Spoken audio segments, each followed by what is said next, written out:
വീഡിയോയിൽ നമ്മൾ നോക്കാൻ പോകുന്നത് in praise of the humble comma എന്നുള്ള എസ്സെയാണ്. ഇത് എഴുതിയത് സിദ്ധാർത്ഥ് പിക്കോ രാഘവൻ അയ്യറാണ്. അദ്ദേഹത്തിൻ്റെ പാരൻസ് ഒക്കെ ഇന്ത്യൻസ് ആണെങ്കിലും അദ്ദേഹം ജനിച്ചതും വളർന്നതൊക്കെ ഇംഗ്ലണ്ടിലാണ്. സോ ഒരു ബ്രിട്ടീഷ് ബോൺ റൈറ്ററാണ് സിദ്ധാർത്ഥ് പിക്കോ രാഘവൻ അയ്യർ. അദ്ദേഹം ഒരു എസ്സേയിസ്റ്റും നോവലിസ്റ്റും ട്രാവൽ റൈറ്ററൊക്കെ ആയിരുന്നു. യാത്രാവിവരണങ്ങൾ ഒരുപാട് എഴുതിയിരുന്ന ഒരാളായിരുന്നു സിദ്ധാർത്ഥ് പിക്കോ രാഘവൻ അയ്യർ. അപ്പോൾ ഈ എസ്സേ പബ്ലിഷ് ചെയ്തത് 2001 ഒരു ടൈംസ് മാഗസിനിലാണ്. ഈ എസ്സേയിൽ അദ്ദേഹം കോമയുടെ ഒരു ഇമ്പോർട്ടൻസ്, കോമ എന്ന് പറയുമ്പോൾ കോമ സ്റ്റേജിൽ കിടക്കുന്നതിന് കോമ പറയും, പക്ഷെ ഇവിടെ കോമ എന്നുള്ള സിമ്പിൾ പങ്ക്ച്വേഷൻ മാർക്കിനാണ് കോമ എന്ന് പറയുന്നത്. അപ്പം എസ്സേൻ്റെ ടൈറ്റിൽ പോലെ തന്നെ in praise of the humble comma എന്ന് പറയുന്ന പോലെ തന്നെ ആ ഹംബിൾ കോമ അല്ലെങ്കിൽ വിനീതനായ കോമയെ അത്രയും നന്നാക്കിയിട്ടാണ് ഈ എസ്സേയിൽ പറയുന്നത്. അപ്പോൾ ആ ഒരു കോമയെ പ്രൈസ് ചെയ്തുകൊണ്ടുള്ളൊരു എസ്സേയാണ് ഇത്, പുകഴ്ത്തിക്കൊണ്ടുള്ളൊരു എസ്സേയാണ് ഇത്. അപ്പോൾ ഈ എസ്സേയിൽ കോമയുടെ ഒരു ഇമ്പോർട്ടൻസും എത്രത്തോളം കോമ നമ്മുടെ ജീവിതത്തിൽ ഇമ്പോർട്ടൻ്റ് ആണെന്നുള്ളതും ഒക്കെ ഒരുപാട് എക്സാമ്പിളിലൂടെ എക്സ്പ്ലെയിൻ ചെയ്യാണ് അദ്ദേഹം. ഈ എസ്സേയിൽ 9 ചെറിയ പാരഗ്രാഫ്സ് ആണുള്ളത്. അപ്പോൾ നമുക്ക് ഫസ്റ്റ് പാരഗ്രാഫ് നോക്കാം. The gods, they say, give breath and they take it away. But the same could be said, could it not, of the humble comma? Add it to the present clause and, of a sudden, the mind is quite literally given pause to think. Take it out if you wish, or forget it, and the mind is deprived of a resting place. അപ്പോൾ ഇവിടെ അദ്ദേഹം പറയുന്നത്, അവർ പറഞ്ഞു എന്ന് പറഞ്ഞിട്ടാണ് പറയുന്നത്. ആരോ പറഞ്ഞു ദൈവങ്ങൾ ബ്രീത്ത് തരും, ബ്രീത്ത് എടുക്കുകയും ചെയ്യും. അപ്പോൾ ആ ബ്രീത്തിന് ലൈഫിലുള്ള ഇമ്പോർട്ടൻസ് എത്രയാണ്, അത്രയും ഇമ്പോർട്ടൻ്റ് അല്ലേ ഒരു കോമയും എന്ന് ചോദിക്കുകയാണ് അദ്ദേഹം. പിന്നെ പറയുന്നത് ഒരു ലോങ് സെൻറ്റൻസിൻ്റെ ഇടയിൽ കോമ വരുമ്പോൾ കോമ നമുക്കൊരു റെസ്റ്റ് തരാണ്, തിങ്ക് ചെയ്യാനുള്ളൊരു ടൈം തരാണ്. നമുക്ക് വേണമെങ്കിൽ അത് കൺസിഡർ ചെയ്യാം, അല്ലെങ്കിൽ consider ചെയ്യാതിരിക്കാം. Yet still the comma gets no respect. It seems just a slip of a thing, a pedant's stick, a blip on the edge of our consciousness, a kind of printer's smudge almost. Small, we claim, is beautiful, especially in the age of the microchip. Yet what is so often used and so rarely recalled as the comma, unless it be breath itself. അങ്ങനെയൊക്കെ ആണെങ്കിലും കോമയ്ക്ക് ഇപ്പോഴും ഒരു റെസ്പെക്റ്റും കിട്ടുന്നില്ല. കോമയെ ആരും consider ചെയ്യുന്നില്ല. അതിനെ just ഒരു slip of A thing, just ഒന്ന് സ്ലിപ്പ് ആകുമ്പോൾ ഒരു മാർക്ക്, ഒരു ഡോട്ട് വരില്ലേ, അങ്ങനത്തെ ഒരു വില ആ ഒരു കോമക്ക് കൊടുക്കുന്നുള്ളൂ. A kind of printer's smudge almost, പ്രിൻറ്ററിൻ്റെ എന്തെങ്കിലും മിസ്റ്റേക്ക് കാരണം ഒരു മാർക്ക് വരില്ലേ, അത്രയും ഒരു ഇമ്പോർട്ടൻസേ ആ ഒരു കോമക്ക് കൊടുക്കുന്നുള്ളൂ. ചെറുതെന്ന് നമ്മൾ പറയുന്നുണ്ടെങ്കിലും അത് ബ്യൂട്ടിഫുള്ളാണ്. പ്രത്യേകിച്ചും ഇപ്പോഴത്തെ ഒരു കാലം എല്ലാം നാനോ ടെക്നോളജിയാണ്, മൈക്രോ ചിപ്പുകൾ എല്ലാം ചെറുതാക്കി കൊണ്ടുവരികയാണ്. ആ ഒരു പീരിയഡിൽ കോമ എന്തുകൊണ്ടും ഇമ്പോർട്ടൻ്റ് ആണ്. അപ്പോൾ ബ്രീത്ത് തന്നെ അല്ലേ കോമ എന്ന് ചോദിച്ചുകൊണ്ടാണ് പോയറ്റ് ഇവിടെ അവസാനിപ്പിക്കുന്നത്. ഈ അടുത്ത പാരഗ്രാഫ് നോക്കാം. Punctuation, one is taught, has a point to keep up law and order. Punctuation marks are the road signs placed along the highway of our communication to control speeds, provide directions, and prevent head-on collisions. A period has the unblinking finality of a red light. The comma is a flashing yellow light that asks us only to slow down, and the semicolon is a stop sign that tells us to ease gradually to a halt, before gradually starting up again. But establishing the relations between words, punctuation establishes the relations between the people using words. That may be one reason why school teachers exalt it and lovers defy it. We love each other and belong to each other. Let's don't ever hurt each other. Nicole, let's don't ever hurt each other, wrote Gary Gilmore to his girlfriend. A comma, he must have known, separates inseparables, in the clinching words of H.W. Fowler, king of English usage. അപ്പോൾ ഈ punctuations law and order keep ചെയ്യുക എന്ന് പറയുന്നുണ്ട്. അപ്പോൾ ഈ റോഡിൽ നമുക്ക് ഒരുപാട് സിഗ്നൽസ് തരില്ലേ, ഒരുപാട് സൈൻസ് ഉണ്ടാവില്ല റോഡിൽ ഫോളോ ചെയ്യാൻ. അതുപോലെയാണ് റൈറ്റിങ്ങിൽ പങ്ക്ച്വേഷൻ മാർക്സ് എന്നാണ് ഓഥർ പറയുന്നത്. സ്പീഡ് കൺട്രോൾ ചെയ്യാനും ശരിയായ ഡയറക്ഷൻസ്, ശരിയായ റൂട്ട് കാണിച്ചു കൊടുക്കാനും, ഹെഡ് ഓൺ കൊളീഷൻസ്, വണ്ടികൾ തമ്മിൽ ഇടിക്കുന്നതൊക്കെ തടയാൻ വേണ്ടിയിട്ട് സിമ്പിൾസ് വെച്ചിട്ടുണ്ടാവില്ല, അതുപോലെയാണ് പങ്ക്ച്വേഷൻ മാർക്സ് റൈറ്റിങ്ങിൻ്റെ കേസിൽ. പീരിയഡ് എന്ന് പറയുന്നത് ഫുൾ സ്റ്റോപ്പാണ് കേട്ടോ. ഫുൾ സ്റ്റോപ്പ് റെഡ് ലൈറ്റിനെ പോലെയാണ്, സ്റ്റോപ്പ് ചെയ്യാനുള്ളതാണ്. കോമയാണെങ്കിലോ യെല്ലോ ലൈറ്റിനെ പോലെ സ്ലോ ഡൗൺ ചെയ്യാനാണ്. സെമി കോളനോ ഗ്രാജുവലി ഹോൾട്ട് ആവാൻ വേണ്ടിയിട്ട്, പതിയെ വന്നിട്ട് ഇനിയും പോകുന്നതിന് മുൻപൊന്ന് സ്റ്റോപ്പ് ആവാൻ വേണ്ടിയിട്ട് ഉള്ളതുപോലെയാണ്. സോ പങ്ക്ച്വേഷൻ മാർക്സ് ആണ് ഈ വേർഡ്സിൻ്റെ റിലേഷൻഷിപ്പ് കീപ്പ് ചെയ്യുന്നത്. അതുപോലെ തന്നെ ആ വേർഡ്സ് യൂസ് ചെയ്യുന്ന ആൾക്കാരുടെ റിലേഷൻഷിപ്പും എന്നാണ് ഓഥർ പറയുന്നത്. സോ അതുകൊണ്ടാവാം സ്കൂൾ ടീച്ചേഴ്സ് അതിനെ യൂസ് ചെയ്യുന്നതും ലവേഴ്സ് അതിനെ ഡിഫൈ ചെയ്യുന്നതും ലവേഴ്സ് അതിനെ യൂസ് ചെയ്യാത്തതും ഒഴിവാക്കി വിടുന്നതും എന്നാണ് അദ്ദേഹം പറയുന്നത്. സോ സ്കൂൾ ടീച്ചേഴ്സിന് സ്റ്റുഡൻസിനെ പല സ്ഥലത്തും സ്റ്റോപ്പ് ചെയ്യേണ്ടി വരും, ഉപദേശിക്കേണ്ടി വരും, പലതും ചെയ്യരുതെന്ന് പറയേണ്ടി വരും. പക്ഷെ ലവേഴ്സിന് അവരുടെ ഇടയിലൊരു കോമ, ഒരു സ്റ്റോപ്പില്ല. സോ അവർക്ക് സെപ്പറേറ്റഡ് ആവാൻ താല്പര്യമില്ല, ഇൻസെപ്പറബിൾസ് ആയിട്ട് നിൽക്കാനാണ് ലവേഴ്സിന് താല്പര്യം. സോ കോമ സെപ്പറേറ്റ് ചെയ്യും ഇൻസെപ്പറബിൾ ആയവരെ. അതുകൊണ്ടായിരിക്കാം ലവേഴ്സിന് ഇതിൽ താല്പര്യമില്ലാത്തത്. സോ അതാണ് ഈ പാരഗ്രാഫിൽ പറയുന്നത്. ഇനി തേർഡ് പാരഗ്രാഫ് നോക്കാം. Punctuation then is a civic prop, a pillar that holds society upright. A run-on sentence, its phrases piling up without division, is as unsightly as a sink piled high with dirty dishes. Small wonder, then, that punctuation was one of the first properties of Victorian age, the age of the corset, that the modernists threw off. The sexual revolution might be said to have begun when Joyce Molly Bloom spilled out all her private thoughts in 36 pages of unbridled, almost unperioded and officially censored prose, and another rebellion was surely marked when E. Cummings first felt free to commit God to the lowercase. അടുത്ത് പറയുന്നത് punctuation ഒരു civic പ്രോപ്പാണ്, ഒരു civic പ്രോപ്പർട്ടിയാണ്. സൊസൈറ്റീനെ ഒരു പില്ലറിനെ പോലെ hold ചെയ്ത് നിർത്തുകയാണ് punctuations ചെയ്യുന്നത്. പങ്ക്ച്വേഷൻസ് ഇല്ലാതെ ഇങ്ങനെ പോകുന്നൊരു സെൻറ്റൻസ്, ഡേർട്ടി ഡിഷസ്, കഴുകാനിട്ട പാത്രങ്ങൾ ഒരു വാഷ് ബേസിനിൽ അല്ലെങ്കിൽ ഒരു സിങ്കിൽ എങ്ങനെയാണ് കൂട്ടിയിട്ടിരിക്കുന്നത്, അതുപോലെയാണ് പങ്ക്ച്വേഷൻസ് അല്ലെങ്കിൽ കോമാസ് ഒന്നും ഇല്ലാത്ത സെൻറ്റൻസ് എന്നാണ് ഓഥർ പറയുന്നത്. എന്ത് നല്ല ഉപമ അല്ലേ, കോമാസ് ഇല്ലാത്ത സെൻറ്റൻസും കഴുകാനിട്ടിരിക്കുന്ന വാഷ് ബേസിനിലെ പാത്രങ്ങളും തമ്മിൽ. പിന്നീട് അദ്ദേഹം പറയുന്നത് വിക്ടോറിയൻ ഏജിലുള്ളവർ നല്ല ഇമ്പോർട്ടൻസ് കൊടുത്തിരുന്ന ഒരു കാര്യമാണ് പങ്ക്ച്വേഷൻ. പക്ഷേ മോഡേണിസ്റ്റിലേക്ക് വന്നപ്പോഴേക്കും പങ്ക്ച്വേഷൻസിന് ഒരു ഇമ്പോർട്ടൻസും ഇല്ലാതായി. ജെയിംസ് ജോയ്സിയുടെ ഉലിസസ് എന്ന് പറയുന്ന വർക്കിൽ മോളി ബ്ലൂം ഒരു 36 പേജസിൽ പങ്ക്ച്വേഷൻസ് കോമാസ് ഒന്നും ഇല്ലാതെ അവളുടെ പ്രൈവറ്റ് തോട്ട്സ് ഒക്കെ ഇങ്ങനെ പറയുന്നുണ്ട്. അതൊക്കെയാണ് ഈ പങ്ക്ച്വേഷൻസ് എടുത്ത് ഒഴിവാക്കിയതിൻ്റെ ഒരു സ്റ്റാർട്ടിങ്. പിന്നെ ഇ കമ്മിൻസ് എന്ന് പറയുന്ന മറ്റൊരു റൈറ്റർ ഗോഡ് എന്നുള്ളത് ലോവർ കേസിൽ യൂസ് ചെയ്യാൻ തുടങ്ങി. ഗോഡ് എന്ന് ക്യാപിറ്റൽ ലെറ്ററിലാണല്ലോ എഴുതുക, പക്ഷെ അദ്ദേഹം സ്മോൾ ലെറ്ററിൽ GOD എന്നാണ് എഴുതിയിരുന്നത്. അപ്പോൾ ഈ 2 എക്സാമ്പിൾസും പറയുന്നുണ്ട്. ഇനി അടുത്ത പാരഗ്രാഫ് നോക്കാം. Punctuation thus becomes the signature of cultures. The hot-blooded Spaniards seem to be revealed in the passion and urgency of his doubled exclamation points and question marks. Caramba Quinsabe, while the impassive Chinese traditionally added to his so-called inscrutability by omitting directions from his ideograms. The anarchy and commotion of the 60s were given voice in the exploding exclamation marks, reduced capital letters, and day-glow italics of Tom Wolfe's spray paint prose, and in communist societies where the state is absolute, the dignity and divinity of capital letters is reserved for ministries, subcommittees and secretariats. അപ്പോൾ ഇവിടെ സിദ്ധാർത്ഥ് പിക്കോ അയ്യർ പറയുന്നത് punctuations കൾച്ചറിൻ്റെ signature ആണെന്നുള്ളതാണ്. എന്ന് വെച്ചാൽ പങ്ക്ച്വേഷൻസിലൂടെ നമുക്ക് ഓരോ കൾച്ചറിനെ differentiate ചെയ്യാൻ പറ്റുമെന്ന്. എന്നിട്ട് സ്പാനിയാർഡ്സിനെയും ചൈനീസിൻ്റെയും എക്സാമ്പിൾ പറയുന്നുണ്ട്. സ്പാനിയാർഡ്സ് എന്ന് പറയുമ്പം സ്പെയിനിലെ ആൾക്കാർ നല്ല എക്സ്പ്രസീവ് ആയിരുന്നു. അവരുടെ ആ ഒരു ഏർജൻസി അവരുടെ ആ ഒരു വേർഡ്സിലൂടെ കാണാൻ പറ്റും. ഹോട്ട് ബ്ലഡഡ് സ്പാനിയാർഡ് എന്നാണ് ഇവിടെ അദ്ദേഹം പറയുന്നത്. ചോര തിളക്കുക എന്നൊക്കെ പറയൂലേ, അങ്ങനെ നല്ല എക്സ്പ്രസീവ് ആയിരുന്നു സ്പെയിനിലുള്ള ആൾക്കാർ. കരമ്പ ക്വിൻസാബെ എന്ന് പറയുന്നത് അവർ ഫ്രീക്വൻ്റ്ലി യൂസ് ചെയ്തിരുന്നൊരു ഫ്രേസ് ആയിരുന്നു. ഓനോ വാവ് ഹൂ നോസ് എന്നാണ് അതിൻ്റെ മീനിങ്. ചൈനീസിന് ഇമ്പാസീവ് ചൈനീസ് എന്നാണ് ഇവിടെ അദ്ദേഹം പറയുന്നത്. ചൈനക്കാർ അത്ര എക്സ്പ്രസീവ് അല്ലായിരുന്നു, പങ്ക്ച്വേഷൻസും ഒന്നും അങ്ങനെ യൂസ് ചെയ്യാത്ത ആൾക്കാരായിരുന്നു. പിന്നീട് അദ്ദേഹം ടോം വോൾഫിൻ്റെ സ്പ്രേ പെയിൻറ്റ് പ്രോസ് എന്ന് പറയുന്നുണ്ട്. ടോം വോൾഫ് ഒരു അമേരിക്കൻ ജേർണലിസ്റ്റ് ആയിരുന്നു. ന്യൂ ജേർണലിസം എന്ന് പറഞ്ഞൊരു സംഭവം കൊണ്ടുവന്ന ആളാണ് ടോം വോൾഫ്. ന്യൂ ജേർണലിസം എന്ന് പറയുന്നത് നോൺ ഫിക്ഷണൽ വർക്ക്സിൽ ഫിക്ഷണൽ എലമെൻറ്റ്സ് കൊണ്ടുവന്നിരുന്നു അദ്ദേഹം. അപ്പോൾ അദ്ദേഹത്തിൻ്റെ ആ ഒരു ടെക്നിക്കിനാണ് സ്പ്രേ പെയിൻറ്റ് പ്രോസ് എന്ന് പറയുന്നത്.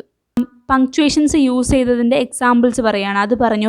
പിന്നെ കമ്മ്യൂണിസ്റ്റ് സൊസൈറ്റീസിൽ മിനിസ്ട്രീസിനും സബ് കമ്മിറ്റീസിനും സെക്രട്ടേറിയറ്റ്സിനൊക്കെയാണ് ഈ ക്യാപിറ്റൽ ലെറ്റേഴ്സ് യൂസ് ചെയ്തിരുന്നത്. അവരുടെ ഒരു ഡിഗ്നിറ്റിയും ഡിവൈനിറ്റിയും ഒക്കെ കാണിക്കാൻ വേണ്ടിയിട്ട്, അവരുടെ ആ ഒരു കമ്മ്യൂണിസ്റ്റ് റെവല്യൂഷനെ കാണിച്ചു തരാൻ വേണ്ടിയിട്ട്. സോ അത്രയാണ് ഈ പാരഗ്രാഫിൽ പറയുന്നത്. ഇനി അടുത്ത പാരഗ്രാഫ് നോക്കാം. Yet punctuation is something more than a culture's birthmark. It scores the music in our minds, gets our thoughts moving to the rhythm of our hearts. Punctuation is the notation in the sheet music of our words, telling us when to rest or when to raise our voice. It acknowledges that the meaning of our discourse, as of any symphonic composition, lies not in the units but in the pauses, the pacing and the phrasing. Punctuation is the way one bats one's eyes, lowers one's voice, or blushes demurely. Punctuation adjusts the tone and color and volume till the feeling comes into perfect focus. Not disgust exactly, but distaste, not lust, or like but love. ഇവിടെ അദ്ദേഹം പറയുന്നത് just കൾച്ചറിനെ represent ചെയ്യുന്ന ഒരു സംഭവം മാത്രമല്ല പങ്ക്ച്വേഷന്. It is music in our minds. നമ്മളെ മൈൻഡിലുള്ള ഒരു മ്യൂസിക്കാണ്, ഒരു റിഥമാണ് ഈ ഒരു പങ്ക്ച്വേഷൻ. പങ്ക്ച്വേഷൻസ് ഒന്നുമില്ലാതെ വേർഡ്സ് ഇങ്ങനെ പോവുകയാണെങ്കിൽ അതിനൊരു മീനിങ് ഒന്നും തോന്നൂല. പങ്ക്ച്വേഷൻസ് ഒന്നുമില്ലാത്ത, മ്യൂസിക് ഇല്ലാത്തൊരു സോങ് എങ്ങനെയാണ് ജസ്റ്റ് ഇങ്ങനെ വായിക്കുന്ന പോലെ ഉണ്ടാവില്ല, അതുപോലെ. അപ്പം മ്യൂസിക്കാണ്, നമ്മളെ മൈൻഡ്സിലുള്ളൊരു മ്യൂസിക്കാണ് പങ്ക്ച്വേഷൻ. പിന്നെ it is a notation the sheet music of our words എന്ന് പറയുന്നുണ്ട്. ഷീറ്റ് മ്യൂസിക് ഓഫ് വേർഡ്സ്, മ്യൂസിക്കിൻ്റെ വേർഡ്സ് എഴുതിയ ഷീറ്റിലൊരു നൊട്ടേഷനാണ്. എവിടെ റേസ് ചെയ്യണം നമ്മുടെ വോയിസ്, എവിടെ റെസ്റ്റ് ചെയ്യണം, എവിടെ സ്റ്റോപ്പ് ചെയ്യണം എന്നൊക്കെ മനസ്സിലാക്കി തരാണ് പങ്ക്ച്വേഷൻ ചെയ്യുന്നത്. എക്സ്പ്രഷൻസ് മനസ്സിലാക്കി തരാൻ പങ്ക്ച്വേഷൻസ് വളരെ നല്ലതാണ്. സ്പീക്കറിനും ലിസണറിനും എക്സ്പ്രഷൻസ്, അവരുടെ ആ ഒരു ഫേസിലെ എക്സ്പ്രഷൻസ് നന്നായിട്ട് മനസ്സിലാക്കി തരും പങ്ക്ച്വേഷൻസ് യൂസ് ചെയ്താൽ. സോ അത്രയാണ് ഈ പാരഗ്രാഫിൽ പറയുന്നത്. ഇനി അടുത്ത പാരഗ്രാഫ് നോക്കാം. Punctuation, in short, gives us the human voice and all the meanings that lie between the words. You aren't young, are you? Loses its innocence when it loses the question mark. Every child knows the menace of a dropped apostrophe. The parents don't do that, shifting into more slowly enunciated, not do that. And every believer, the ignominy of having his faith reduced to faith. Add an exclamation point to be or not to be, and the gloomy Dane has all the resolve he needs. Add a comma, and the noble sobriety of God Save the Queen becomes a cry of desperation, bordering on double sacrilege. Just വേർഡ്സിൻ്റെ meanings അപ്പുറത്തേക്ക്, ആ വേർഡ്സിൻ്റെ ഇടയിലുള്ള meanings, അതിൻ്റെ ഉള്ളിലെ meanings മനസ്സിലാക്കി തരാണ് punctuations ചെയ്യുന്നതെന്നാണ് പറയുന്നത്. അതിന് കുറച്ച് എക്സാമ്പിൾ അദ്ദേഹം യൂസ് ചെയ്യുന്നുണ്ട്. You are N young, are you എന്ന സെൻറ്റൻസിൽ ആ ക്വസ്റ്റ്യൻ മാർക്ക് ഇല്ലെങ്കിൽ ആ സെൻറ്റൻസിന് അതിൻ്റെ ഇന്നസെൻസ് നഷ്ടപ്പെട്ടു പോകുമെന്നാണ് പറയുന്നത്. പിന്നെ ഒരു example don't do that, do not do that, അത് പറയുന്നുണ്ട്. അപ്പോൾ പാരൻസ് ഡോണ്ട് ഡു ദാറ്റ് എന്ന് പറയുന്നതിനേക്കാൾ ഒന്നും കൂടെ സ്ട്രോങ് ആയിരിക്കും ഡു നോട്ട് ഡു ദാറ്റ് എന്ന് പറയുന്നത്. അപ്പോൾ അതൊക്കെയാണ് പങ്ക്ച്വേഷൻസ് എങ്ങനെ ഒരു വേർഡിനെ മാറ്റാം എന്ന് മനസ്സിലാക്കി തരുന്നത്. പിന്നെ ഗോഡ് സേവ് ദ ക്വീൻ എന്ന് പറയുന്ന എക്സാമ്പിൾ പറയുന്നുണ്ട്. അതിലൊരു കോമ ഇട്ടാൽ അതൊരു ക്രൈ ഓഫ് ഡെസ്പറേഷൻ ആവുമെന്നാണ് പറയുന്നത്. ഗോഡ് സേവ് ദ ക്വീൻ എന്ന് പറഞ്ഞിട്ട് കരയുന്നത് പോലെ അത്രയും ഒരു ഡെസ്പറേറ്റ് സീനാവും അവിടെ ഒരു കോമ ഇട്ട് കൊടുത്താലെന്ന്. അപ്പോൾ അതൊക്കെയാണ് ഈ പാരഗ്രാഫിൽ പറയുന്നത്. ഇനി അടുത്ത് നോക്കാം. Sometimes of course our markings may be simply a matter of aesthetics. Popping in a comma can be like slipping on the necklace that give an outfit quite elegance, or like catching the sound of running water that compliments, as it completes the silence of a Japanese landscape. When Paul in his latest novel writes, he was a middle-aged man with glasses. The first comma can seem a little precious, yet it gives the description a spin as well as a subtlety that it otherwise lacks, and it shows that the glasses are not part of the middle-agedness but something else. ഇവിടെ അദ്ദേഹം പറയുന്നത് ചില സമയത്ത് ഈ markings അല്ലെങ്കിൽ punctuations just സൗന്ദര്യത്തിന് വേണ്ടിയാവാം. Slipping on the necklace എക്സാമ്പിളാക്കിയിട്ട് പറയുന്നുണ്ട്. നെക്ലസിലുള്ള എന്തെങ്കിലും ഒരു സ്ലിപ്പിംഗ്, എന്തെങ്കിലും ഒരു ചെറിയ കാര്യം അതിന് ഭംഗി കൂട്ടുന്നത്, ആ ടോട്ടൽ ഔട്ട്ഫിറ്റിന് ഒന്നുകൂടെ എലഗൻസ് കൊടുക്കുന്നത്, അങ്ങനെ ഒരു റോളും പങ്ക്ച്വേഷൻസിനുണ്ട്. പിന്നെ പങ്ക്ച്വേഷന് ജാപ്പനീസ് ലാൻഡ്സ്കേപ്പിലെ റണ്ണിങ് വാട്ടറിൻ്റെ സൗണ്ട് പോലെയാണെന്നും പറയുന്നുണ്ട്. പിന്നെ ഇവിടെ പറയുന്നത് നൈപോൾ അദ്ദേഹത്തിൻ്റെ പുതിയ നോവലിൽ he was a middle aged man with glasses എന്ന് കൊടുത്തിട്ടുണ്ട്. വിത്ത് ഗ്ലാസസിന് മുൻപ് ഒരു കോമ വരുന്നുണ്ട്. അത് ആ വിത്ത് ഗ്ലാസസിനെ ഒന്നുകൂടി ശ്രദ്ധിക്കപ്പെടുത്തുകയാണ്. അവിടെ ഇപ്പോൾ ആ കോമ ഇല്ലെങ്കിൽ he was a middle aged man with glasses ഒരു യൂഷ്വൽ സെൻറ്റൻസ് ആയിരിക്കും. പക്ഷേ മിഡിൽ ഏജിൻ്റെ ഒരു ഭാഗം അല്ല ഗ്ലാസസ് എന്നും കൂടി ആ ഒരു സെൻറ്റൻസ് നമുക്ക് മനസ്സിലാവുന്നുണ്ട് ആ ഒരു കോമ വരുമ്പോൾ. He was a middle aged man അത് പറഞ്ഞതിന് ശേഷം കോമ കൊടുത്തിട്ട് വിത്ത് ഗ്ലാസസ് എന്നാണ് പറയുന്നത്. അപ്പോൾ വിത്ത് ഗ്ലാസസ് നമ്മൾ ഒന്നുകൂടെ ഒരു ഇമ്പോർട്ടൻസ് കൊടുത്ത് വായിക്കുക ആ കോമ വരുമ്പോഴാണ്.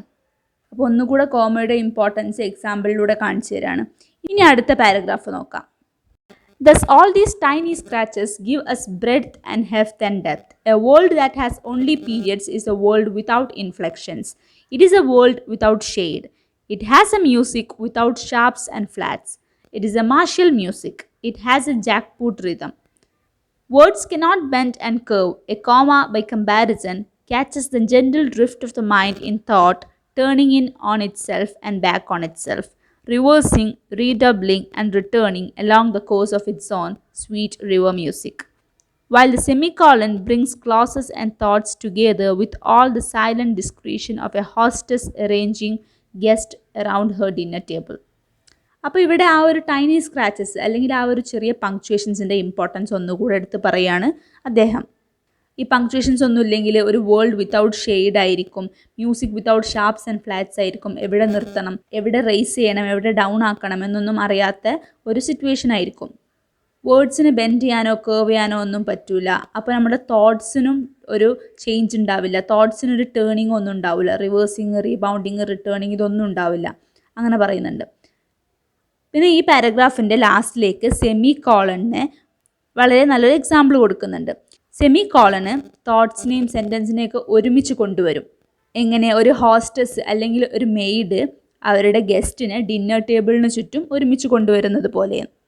സെമി കോളൻ്റെ ഒരു ഇമ്പോർട്ടൻസ് കൂടി അദ്ദേഹം ഇവിടെ എടുത്തു പറയുകയാണ്. ഇനി അടുത്ത പാരഗ്രാഫ് നോക്കാം. Punctuation then is A matter of care. Care for words, yes, but also and more important for what the words imply. Only a lover notices the small things, the way the afternoon light catches the nape of a neck, or how a strand of hair slips out from behind an ear, or the way a finger curls around a cup, and no one scans a letter so closely as a lover, searching for its small print, straining to hear its nuances, its gasp, its sigh and hesitations, poring over the secret messages that lie in every cadence. The difference between Jane, whom I adore, and Jane, whom I adore, and the difference between them both and Jane, whom I adore, marks all the distance between ecstasy and heartache. No iron can pierce the hurt with such force as a period put at just the right place. In Isaac Babel's lovely words, a comma can let us hear a voice break or a hurt. Punctuation, in fact, is a labor of love, which brings us back in a way to God's. അപ്പോൾ ഈ ഓഥറിൻ്റെ ഈ ഒരു essay തന്നെ നോക്കിയാൽ മനസ്സിലാവും. ഒരുപാട് punctuation മാർക്സിന് importance കൊടുക്കുന്ന ഒരാളാണ് അദ്ദേഹം. ഒരുപാട് കോമകളും സെമി കോളനും ഒക്കെ യൂസ് ചെയ്തിട്ടുണ്ട് ഈ ഒരു എസ്സേയിൽ തന്നെ. അപ്പോൾ നമുക്ക് ഈ ഒരു ലാസ്റ്റ് പാരഗ്രാഫിൻ്റെ മീനിങ് എന്താണെന്ന് നോക്കാം. പങ്ക്ച്വേഷൻ എന്ന് പറഞ്ഞാൽ ഒരു കെയർ ആണ്, നമ്മൾ വേർഡ്സിന് കൊടുക്കുന്ന ഒരു കെയർ ആണെന്ന് പറഞ്ഞുകൊണ്ടാണ് അദ്ദേഹം തുടങ്ങുന്നത്. അപ്പോൾ ആ ഒരു കെയർ അല്ലെങ്കിൽ അത്രയും ഒരു കെയറിങ്, അത്രയും ഒരു ശ്രദ്ധ അങ്ങനത്തെ കാര്യങ്ങൾക്ക് കൊടുക്കുക, ചെറിയ കാര്യങ്ങൾ പോലും നോട്ടീസ് ചെയ്യുക, ലവേഴ്സാണെന്ന് പറയുന്നുണ്ട്. അതിന് കുറേ എക്സാമ്പിൾസ് എന്ന് പറയുന്നുണ്ട്. Finger curl round A cup, ഒരു കപ്പിന് ചുറ്റും ഇങ്ങനെ വരുന്ന ഒരു ഫിംഗേഴ്സ്, അല്ലെങ്കിൽ strands of hair slips out from behind an year, അങ്ങനത്തെ ചെറിയ ചെറിയ കാര്യങ്ങളൊക്കെ, കൊച്ചു കൊച്ചു കാര്യങ്ങളൊക്കെ ലവേഴ്സാണ് ശ്രദ്ധിക്കുക എന്ന് പറയുന്നുണ്ട്. പിന്നെ അദ്ദേഹം പറയുന്നത് ഇത്രയും ഫോഴ്സിൽ ഒരു അയോണിനും ഒരു ഹേർട്ടിലേക്ക് കുത്തിക്കയറാൻ പറ്റില്ല. ഏതുപോലെ ഒരു പീരിയഡ് റൈറ്റ് പ്ലേസിൽ കൊടുത്തതുപോലെ. ഇപ്പോൾ ഒരു പീരിയഡ്, ഒരു ഫുൾ സ്റ്റോപ്പ് ചില സ്ഥലങ്ങളിൽ നമുക്കൊരു വേദന ആയേക്കാം, നമ്മൾ നിർത്തരുത് എന്ന് പ്രതീക്ഷിച്ചിടത്തായിരിക്കാം ആ ഒരു ഫുൾ സ്റ്റോപ്പ് വന്നത്. അത് നമ്മളെ ഹേർട്ടിന് ഒരു പെയിൻ തന്നേക്കാം, അതായിരിക്കാം അദ്ദേഹം പറയുന്നത്. ഇസക് വേബലിൻ്റെ വേർഡ്സാണ് ഇതെന്നാണ് പറയുന്നത്. ഒരു കോമക്ക് ഒരു ഹാർട്ട് ബ്രേക്ക് അല്ലെങ്കിൽ ആ ഹേർട്ടിൻ്റെ ഒരു പെയിന് അറിയാൻ പറ്റുന്നു. പിന്നെ അദ്ദേഹത്തിൻ്റെ last sentence, punctuation in fact is a labour of love which brings us back in a way to gods എന്നാണ്. പങ്ക്ച്വേഷൻ ചെയ്യുന്നത് ലവിൻ്റെ ജോബാണ്. പ്രണയത്തിൻ്റെ ഡ്യൂട്ടി എങ്ങനെയാണോ അങ്ങനെയാണ് ഒരു പങ്ക്ച്വേഷൻ്റെ ഡ്യൂട്ടി എന്നാണ് പറയുന്നത്. Which brings us back in a way to gods. ഒരു തരത്തിൽ അത് നമ്മളെ ദൈവത്തിലേക്ക് തിരിച്ചു കൊണ്ടുപോവാണെന്ന് പറഞ്ഞിട്ടാണ് അദ്ദേഹം ഈ എസ്സേ അവസാനിപ്പിക്കുന്നത്. അപ്പോൾ ഒരു സിമ്പിളായ ഒരു കാര്യം, ഒരു കോമ എത്രത്തോളം ഇമ്പോർട്ടൻസ് കൊടുത്തിട്ട് എഴുതാൻ പറ്റുമോ അത്രയും മനോഹരമാക്കി നല്ല പോലെ മനസ്സിലാക്കി തന്നിട്ടാണ് അദ്ദേഹം ഈ എസ്സേ എഴുതിയിട്ടുള്ളത്. So that's all about this video. Thank you for watching.